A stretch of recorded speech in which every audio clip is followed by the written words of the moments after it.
Welcome to Upthinking Finance, a podcast that offers a unique and discerning view of economics and financial planning. Here is your host, Emerson Fersch.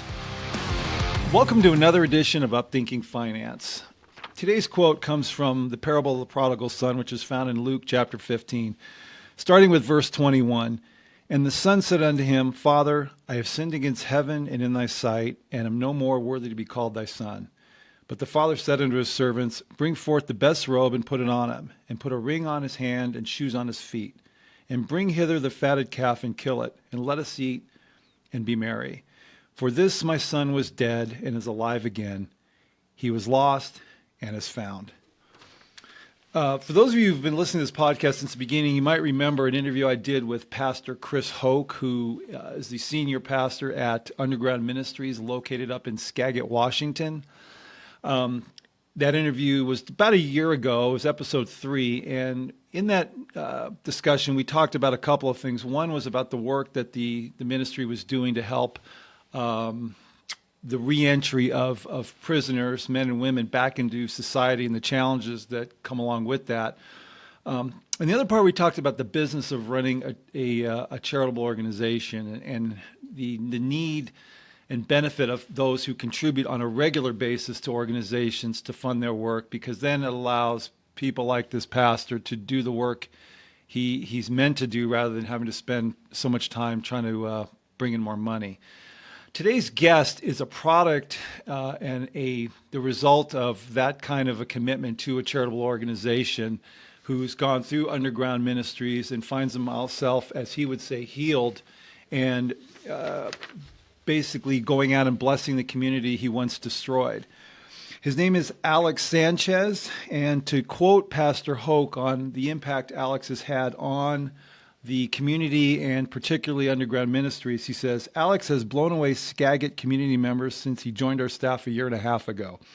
Using his studies in human services from Skagit Valley College, Alex has taken our holistic reentry work among gang members to new levels. He has integrated laser tattoo removal, jail visitation, pre-release planning, housing coordination. He's helped dozens of individuals get their driver's license, some for the very first time in their life. He's helped many to enroll in college for themselves. He's also partnered with local legal aid organizations to help them work with these individuals to manage the debt that they may have as they're emerging out of incarceration. And he's further developed their underground employment program to set more men and women into sustainable local careers. So it's my pleasure today to welcome, coming to us from Skagit, Washington, and Underground Ministries, my friend Alex Sanchez. Alex, welcome to Upthinking Finance. Yeah, thanks for having me. So I guess the best place to start is, the beginning. I mean, maybe talk about your background growing up and how you ended up finding yourself, incarcerated, and then we'll take it from there. As young as I can remember, there's been a lot of destruction in my life. Even in the whole family. I grew up in a gang-affected family. Drugs was a normal. Gangbanging was a normal. Experienced a lot of racism growing up. So I remember my anger stemmed from not having a father. Like, my father died when I was 2 years old. And so, being the youngest out of 5 siblings, I just had this anger. I hated that man. I hated somebody who was no longer here, who I didn't even get to meet. And so, with that aggression fueled by the gang culture, and then as soon as I got old enough to start doing drugs, started my addiction, I just became a violent person. I didn't want to hurt. I didn't want to feel nothing, so I'd rather inflict pain on others. And unfortunately, that led me to incarceration, in and out of juvenile hall, in and out of the county jail. Went to prison for 15 months, got released. I was only out for 4 months and caught a 10-year prison sentence. Like, it was that easy for me to get lost in the system again.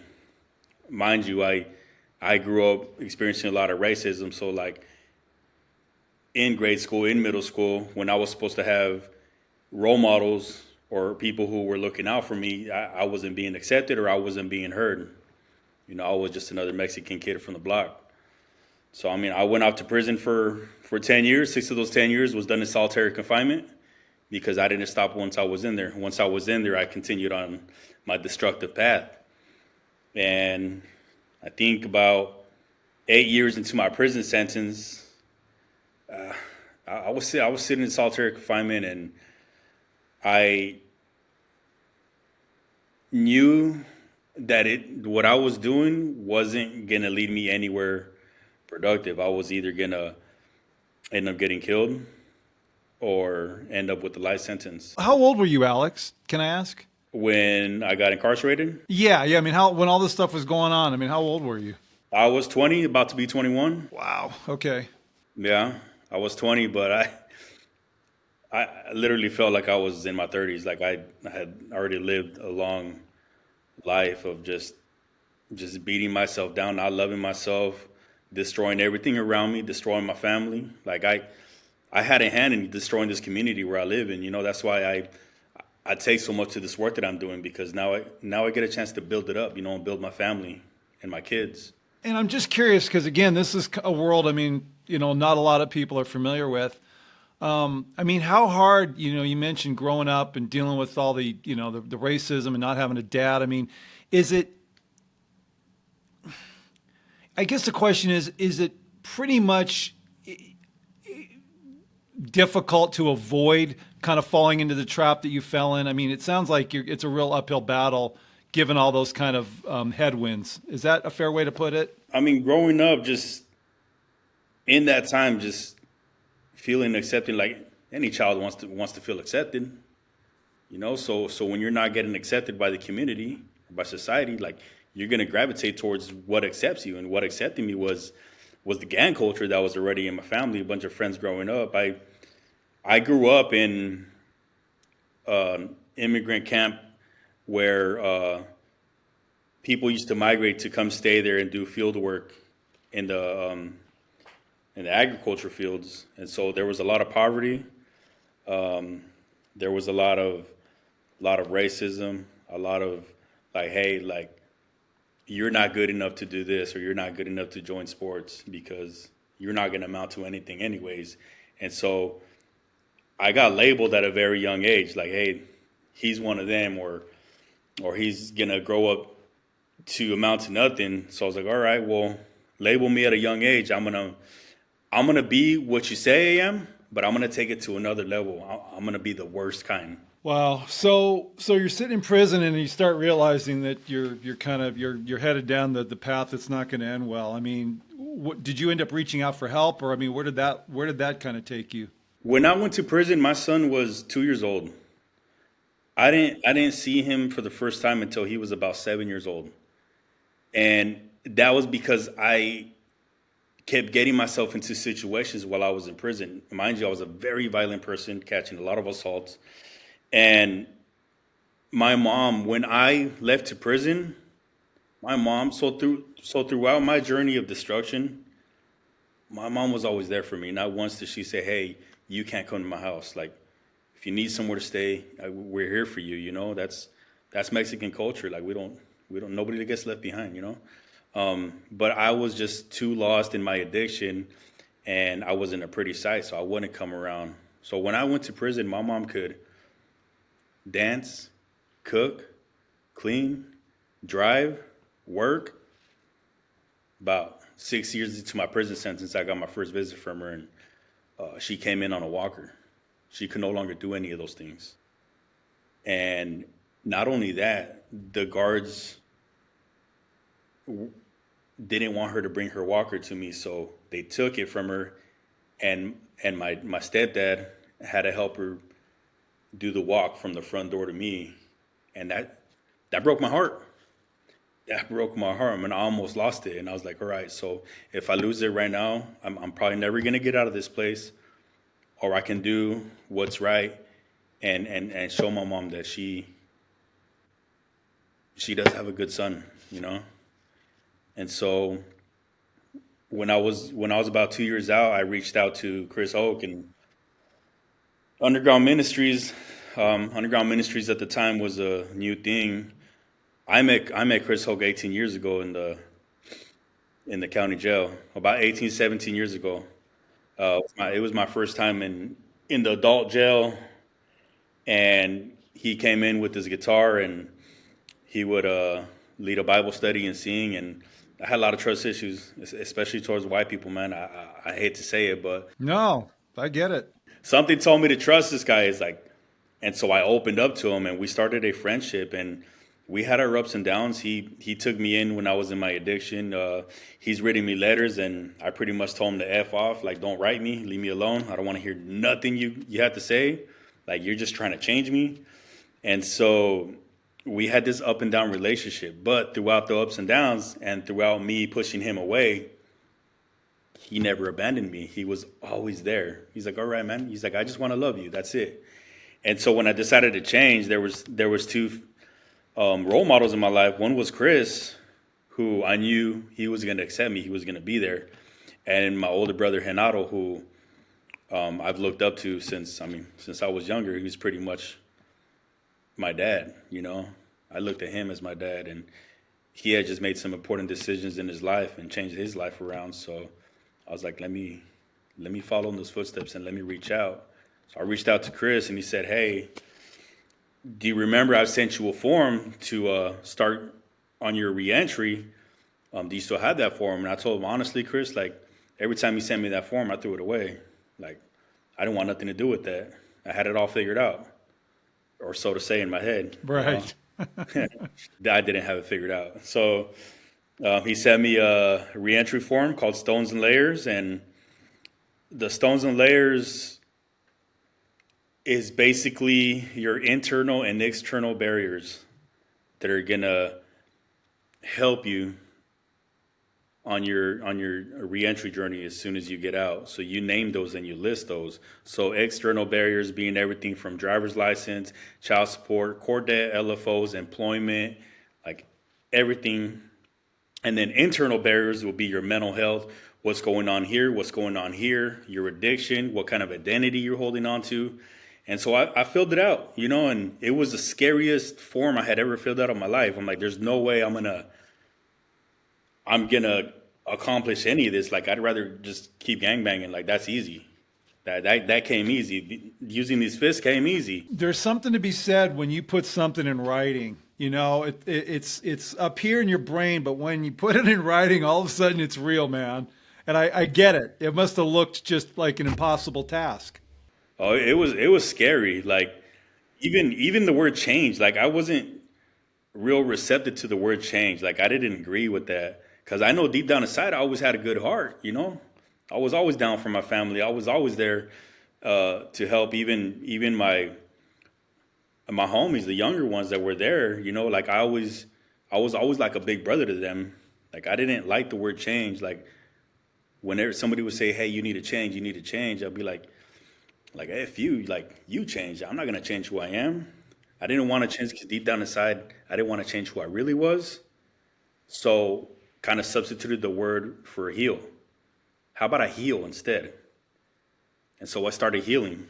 I started addressing what was inside of me. I started addressing what I was, who I was, and what I could become, and let go of the machismo stuff, you know? Okay, and just to kind of get the timeline up here, so you're reaching out to Chris. What about, you said 2 years in, and so you're starting to do some of this work, or did you know that your sentence was coming to an end, or I don't? Is that okay to ask? I'm just No, of course, yeah. My sentence was coming to an end, and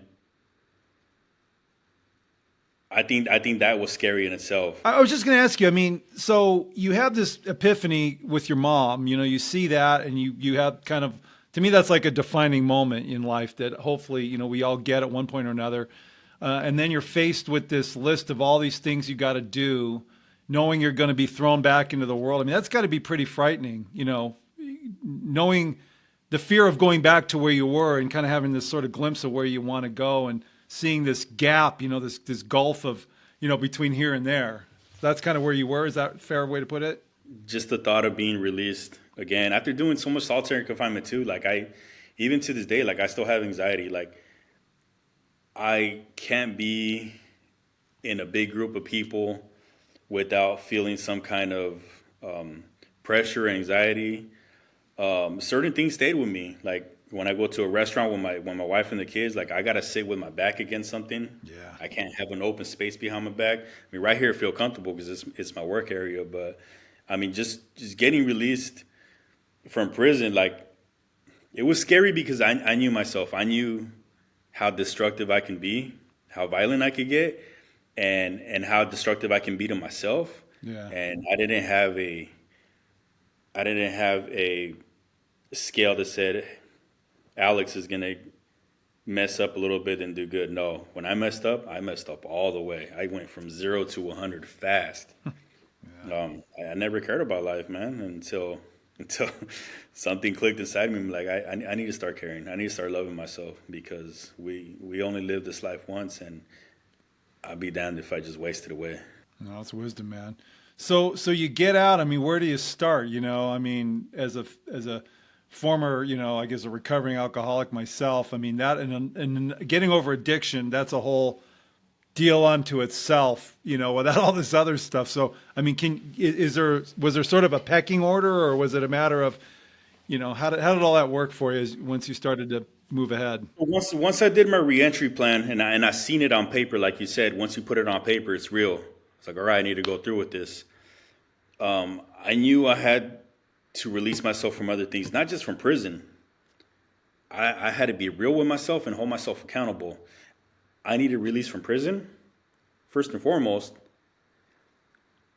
I needed to release myself from my drug addiction, even though it had been years since I used.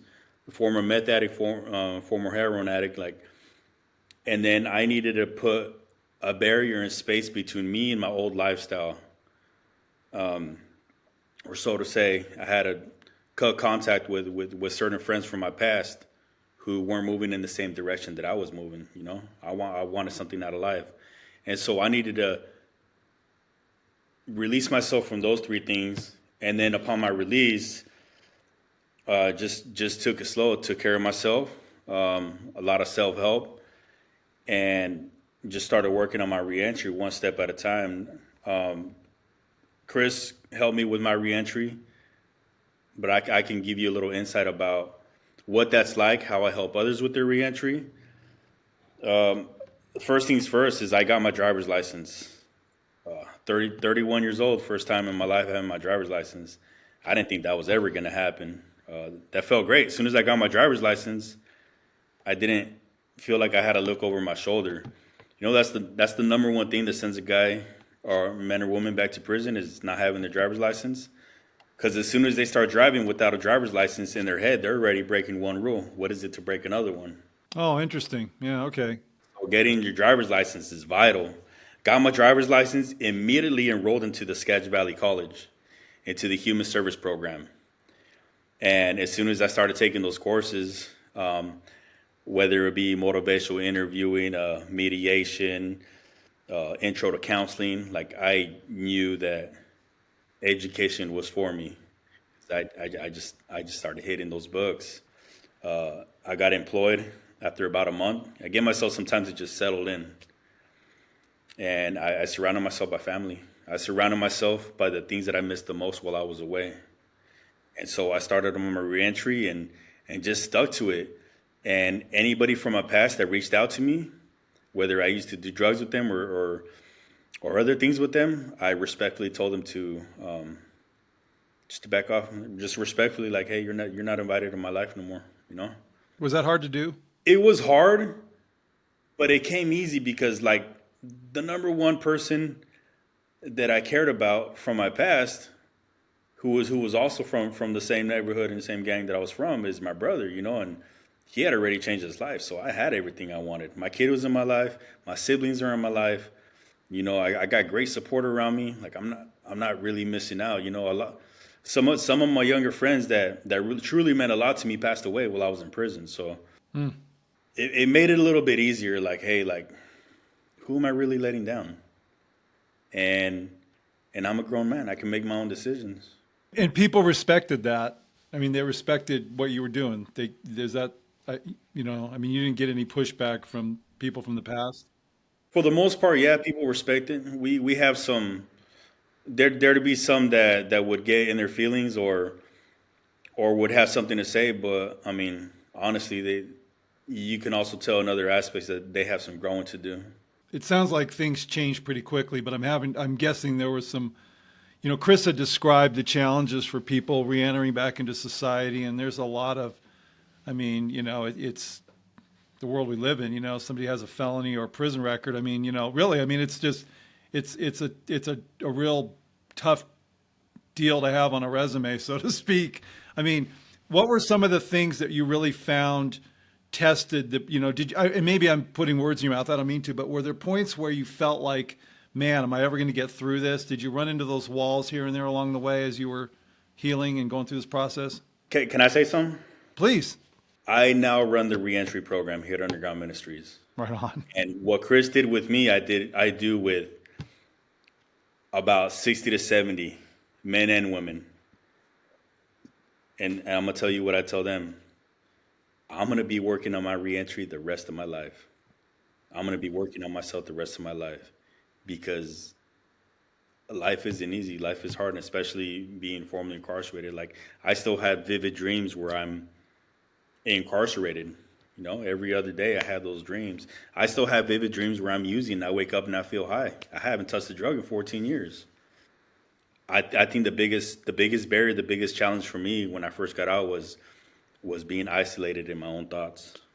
Alone with your brain. Yeah, that can be a dangerous place to be. Yeah, alone with your brain, and like boredom too. And as soon as something came up that really stressed me out, like how to pay a phone bill, that anything like that to me was new.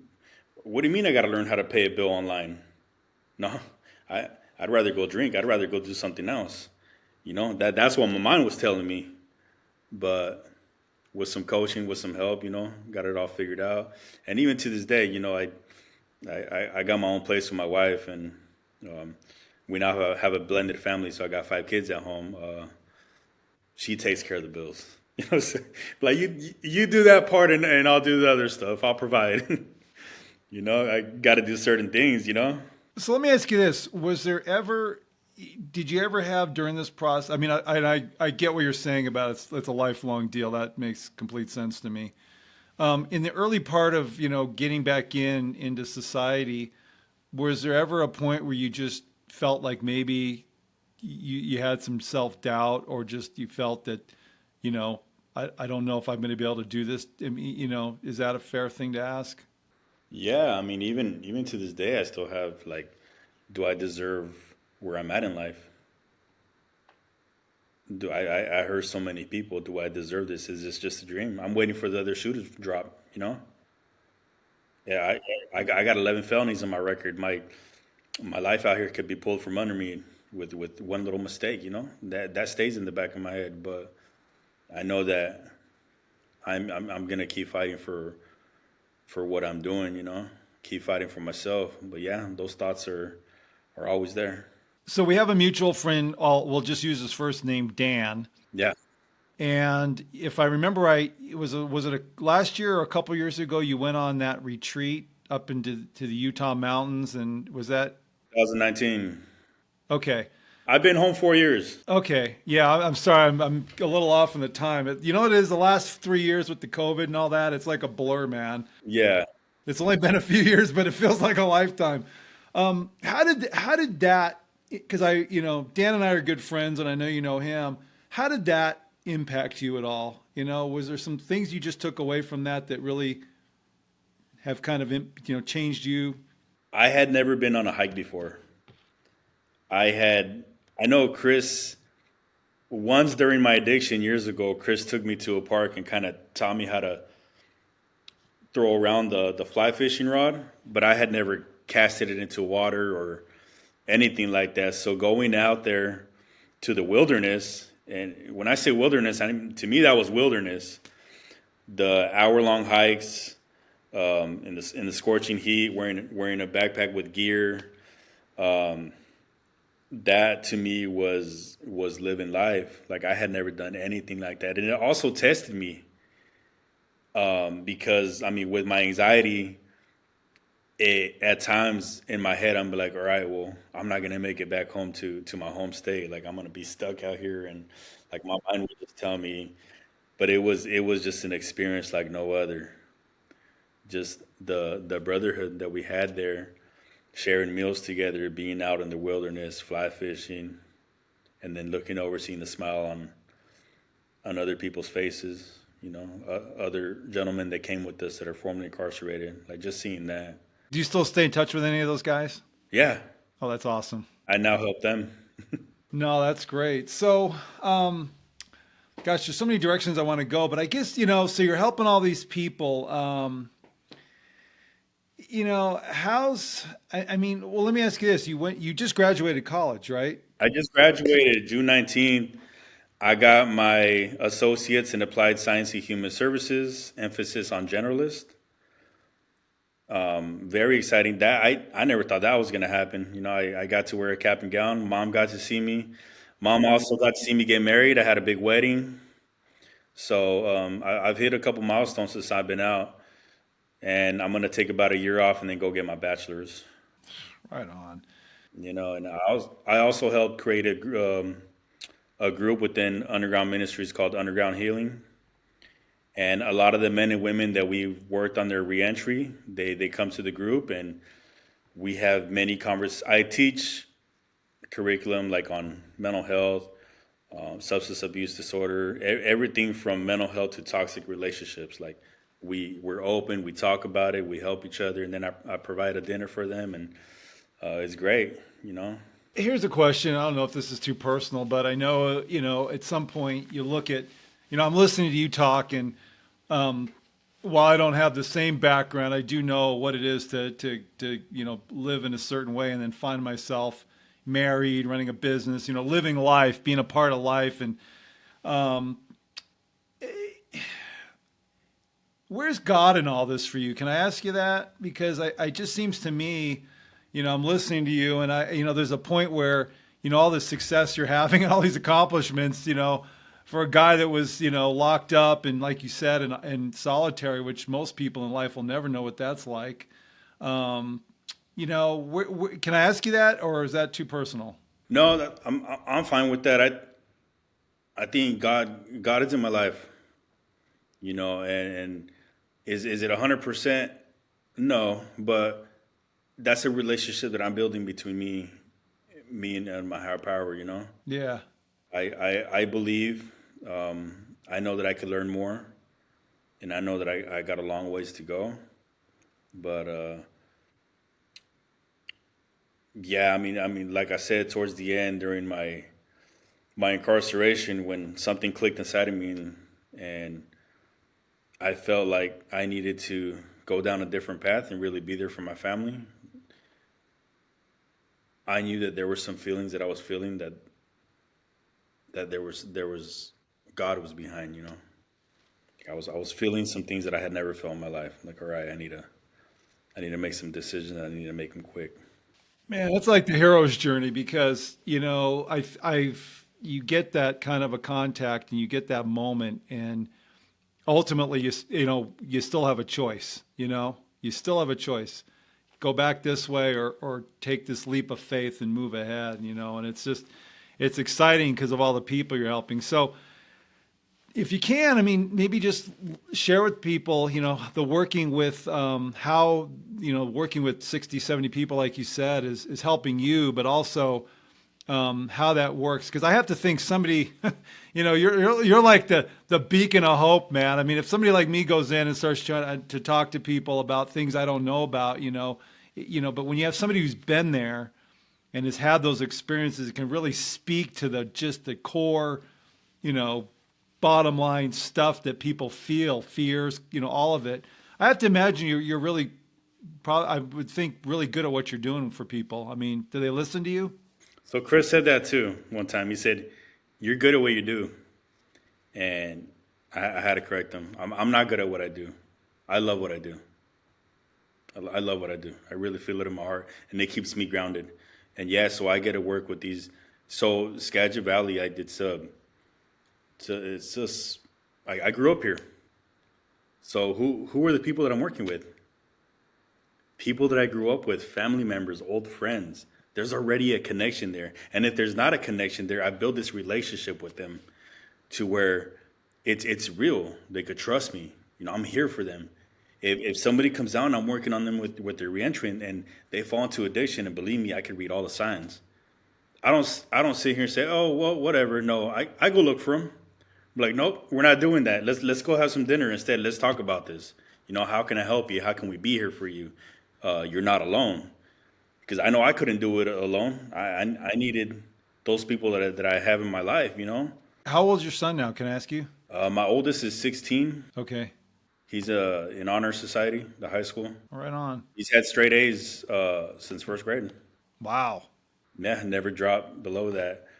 And then he's 16. Then my daughter's gonna be 15. My other son's gonna be 13. I got a son turning 8 tomorrow. How do you like being a dad? How's that feel? That's what tests me the most. That's the hardest part of my reentry, especially with my daughter. She's stuck in the middle. She's the only girl, so she really. Kids they're real. I don't want to say brutal. They're real blunt. They're really gonna tell you what it is, and you gotta respect it and accept it. I remember when I first came home, my oldest son AJ. I invited him to a birthday party that I got invited to. And he says, yeah, I'll go, but what's the itinerary? I was like, the what? He said, the itinerary. I said, let me call you back. And I had to go look it up. I was like, what are you talking about? He's like, yeah, when's cake going to happen? When's this going to happen? And I was just like, oh, man, I got a lot of catching up to do. Like, I thought I knew it all. That's great. It's good being a dad, man. I think that's what my life is about right now, is being a father. I didn't have that father. I didn't have that father, and leaving my son when I went to prison, him being 2 years old, I wasn't a father. I couldn't be a father from prison, That's got to be, I think, we all hope, I did have a dad in the home, and, there was certainly some positives, but there were also stuff that I certainly, as a dad, I'm glad I'm not bringing into my home, and there is, and so I think there's got to be some satisfaction for you, being there and just filling that role, breaking that cycle. I don't know. I think that's good to hear. My normal was different from others, and that I could tell from a young age. Like, all right, I'm different. My lifestyle's different. I'm living different. Like, life's gonna be different for me. I knew that at a young age. I remember in middle school, I got asked one time what I wanted to be when I grew up, and my immediate answer was, I want to go to prison. I want to be like my older cousins. Like, that was to me that was the belt. Like, let's go. That's where we're going, and I made it a reality quick. If you're speaking as a I'll say an employee, if that's okay, with Underground. Yeah. What do you say to people who support the organization or who are listening to this that maybe would consider that? What would you say as a person who's been on both sides of the wall, so to speak? Can you clarify a little bit? Yeah, in other words, I see it. I've been, as I shared with you when we first spoke, through Dan, I've got involved with Underground Ministries, from a financial perspective. It's probably been 10 years now, I think. I don't really keep track. We just got you guys on a schedule, and, we do what we do every month, and it's been great. But what do you say to people, who don't see the day to day, but that or maybe that support you guys, but aren't necessarily as involved, maybe, aren't as connected, or people that would want to? What would you say to, let them know how their contributions are helping you guys? Maybe the question is, I'm sorry, I have a habit of rambling on to get to a point. But let me ask you, maybe this is the answer to the question. Is there like a success story that you personally have had working with somebody that just lets you know, man, we're making a difference on this earth. We are literally saving souls, however you want to categorize it. As far as those who are generously giving, like, it's making the difference. Without the donations, the work wouldn't go on, and I wouldn't be employed. I wouldn't have my job here. I have a young lady who's home from prison. She's been home about 2 years.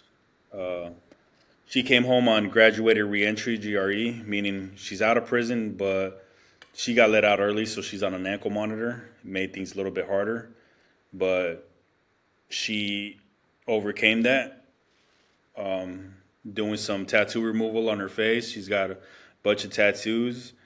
She is now employed at the college. She helps with reentry at the college. She's very connected, and this was a person who a lot of people thought was not going to make it. Like I would hear people say, like, we're just waiting for that one to f up, you know.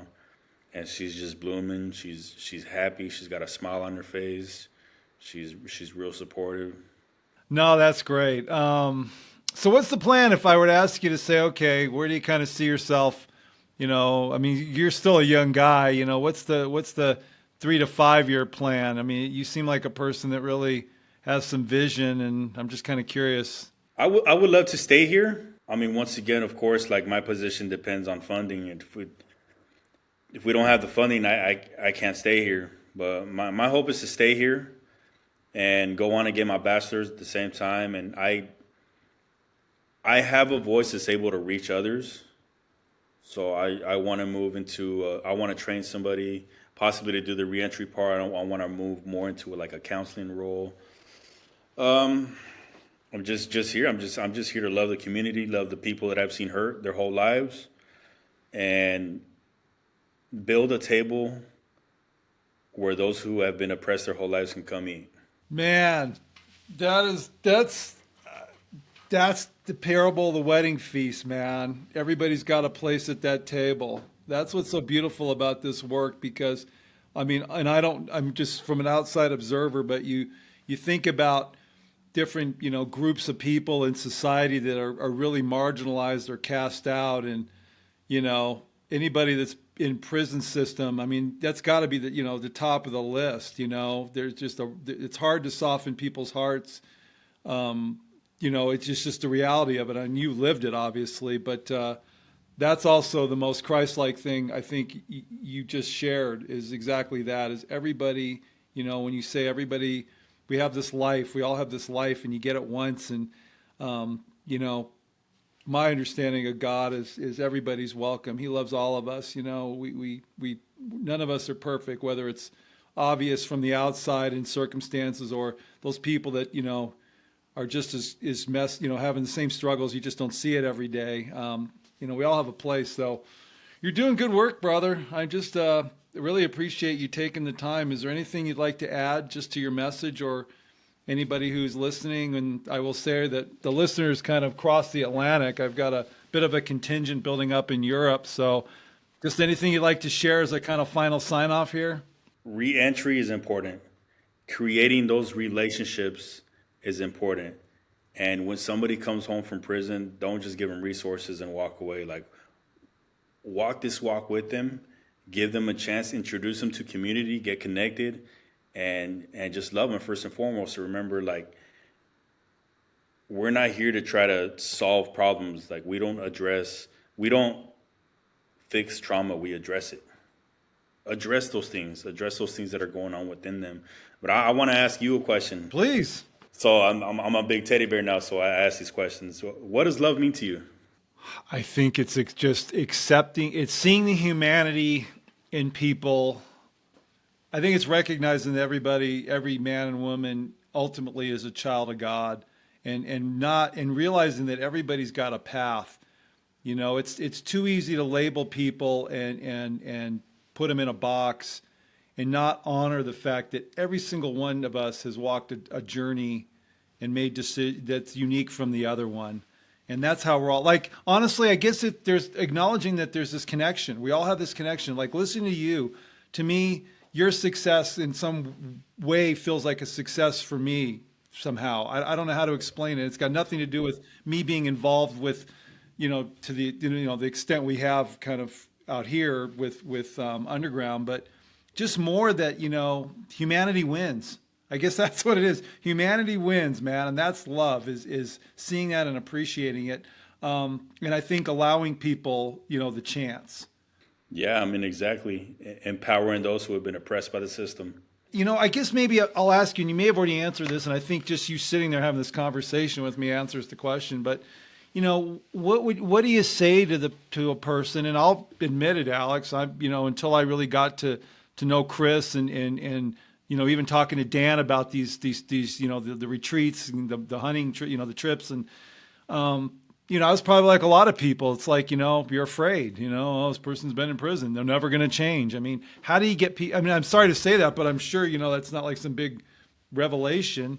And until you see people as people, until like you put a name, what would you say to that person who's got that reluctance? How do you maybe get them to open their mind a little bit? Before you go judge somebody else, just ask yourself, like, have you made mistakes? Are you perfect? So put yourself in that person's shoes and where they come from. Think about where they come from, how they grew up. Something somewhere along the line, something effed up has happened in their life or in their head that's caused them to do that. And especially with addiction, that's a tough one. I turned into a whole different person with that, and it fueled my aggression and violence. It's not what I wanted to do. Like, I never wanted to be addicted. I never wanted to gangbang. It just happened, and I couldn't break free from it. Just give somebody a chance and show them love. Show them if you show somebody a different side, kind of outcast them or give them dirty looks or treat them like they're dirt. Of course, they're going to react and respond a certain way. Of course, they're going to keep giving up on themselves. But if you show somebody love, and you say, hey, I see you, that's going to go a long ways. Like, somebody seen me for who I was for a very long time, and I respect that. So now I get to see others for who they are, and I just be that lighthouse, man. Just keep shining the light into other people's hearts. No, man, that's a gift. And being able to see people and see them as fellow human beings and see. And I learned that in my life a lot later. I'm almost 60, a lot later than you have. And so that's just, it's a blessing for you. But once you start to see people beyond just the outside stuff and really see them as fellow humans, a lot of good can come from that. Listen, man, congratulations on your success, and I'm just really appreciate the time. And I just want to thank you for joining me on Upthinking Finance, Alex. I appreciate it. Can I say something on the success part real quick? Please. My success was me loving myself. Like, that's what I consider my success.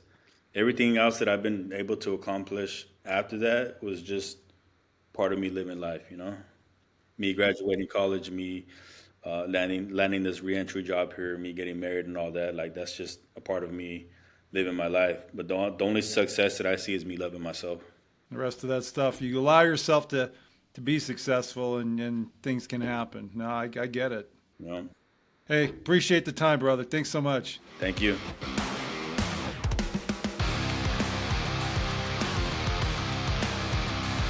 Emerson Fersch is a registered representative with and securities offered through LPL Financial, member FINRA, SIPC. Advisor services offered through LPL Financial, a registered investment advisor and separate entity from Capital Investment Advisors. The opinions voiced in this podcast are for general information only and are not intended to provide specific advice or recommendations for any individual. To determine which strategies or investments may be suitable for you, consult the appropriate qualified professional prior to making a decision. The guest speakers and the companies they represent are not affiliated with or endorsed by LPL Financial or Capital Investment Advisors. Individual tax and legal matters should be discussed with your tax or legal expert.